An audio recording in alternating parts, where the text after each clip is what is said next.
Hey 2D Foundations, Ben here. Throughout this video, you're going to be hearing a lot of bird noises. So keep an eye out for the bird alert so that you know when you hear it, that's the bird. My bird likes to sing. But throughout this video, you're also going to be learning how to use colored pencil in your own project. So get ready, get set, here we go. Colored pencil is boring when it's flat. So having some sort of texture in large spaces is a great idea. So most of mine is grass, as you can see in the image. So I'm going to be using my pencil and creating like a crosshatch pattern in the background to kind of represent that idea of grass without having to completely draw every single blade of grass. So that's where I'm going to start, and then I'm going to add in my text.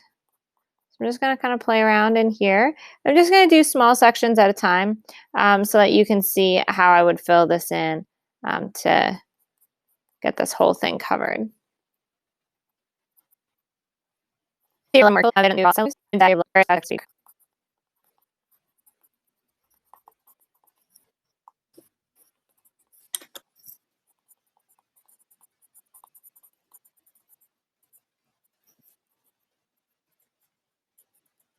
Shading in directly next to your layers helps to prevent that area from losing its line.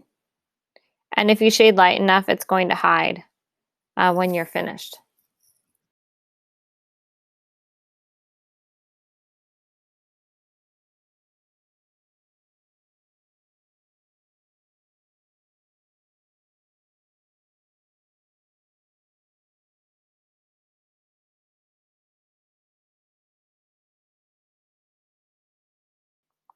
One thing that you can do to help blend in a texture is across a whole area, you can shade on top of an established texture, or you can shade first with your color and then build your texture on top of that. I am blending this in with Jade Green, super, super light. And we're all working with limited color palettes here, so you have to really think about what is your light value, what is your dark value, what are your medium values, and how to utilize these to differentiate different spaces.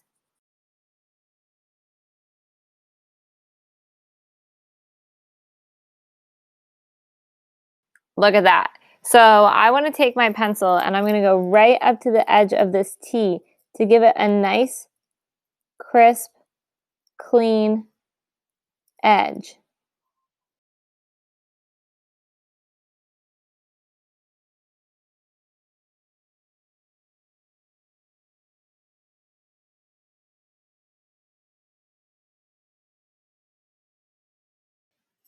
Everything needs to have colored pencil in it.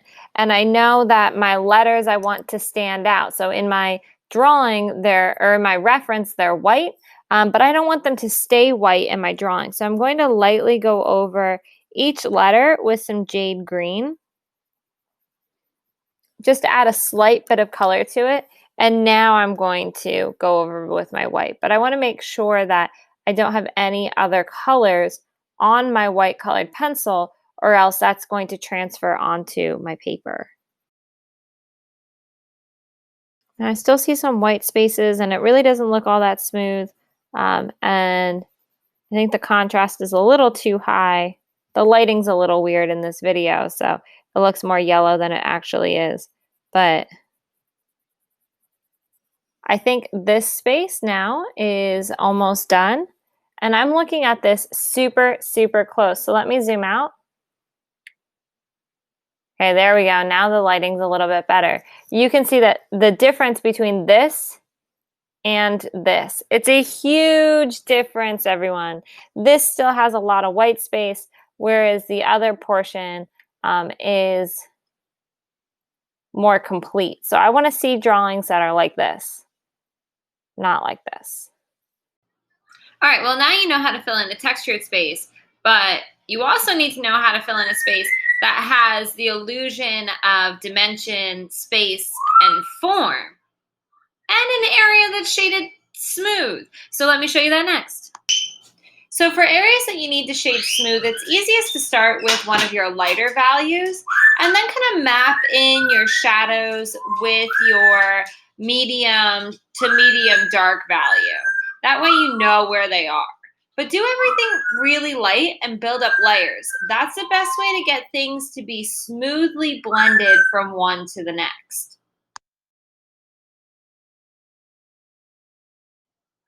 Shading over your darker values with one of your lighter values is a really great way to smooth it out and also to blend them in to those lighter values.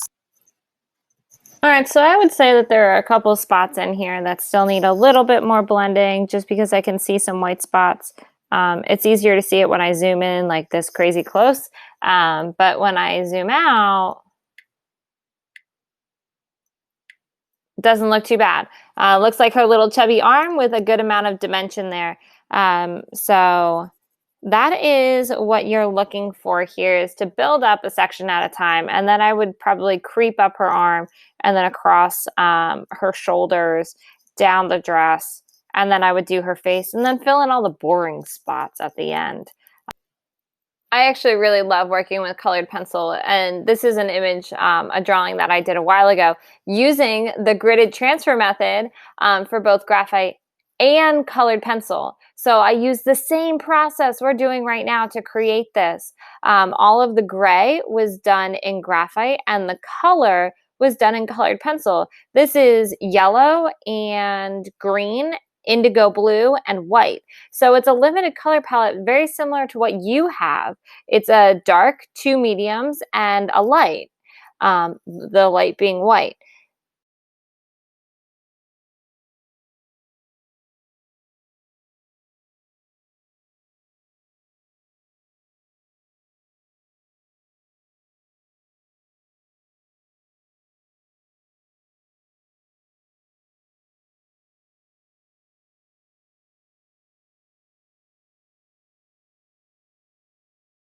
But I just wanted to show you this because you can do really great illusion of form with four colors.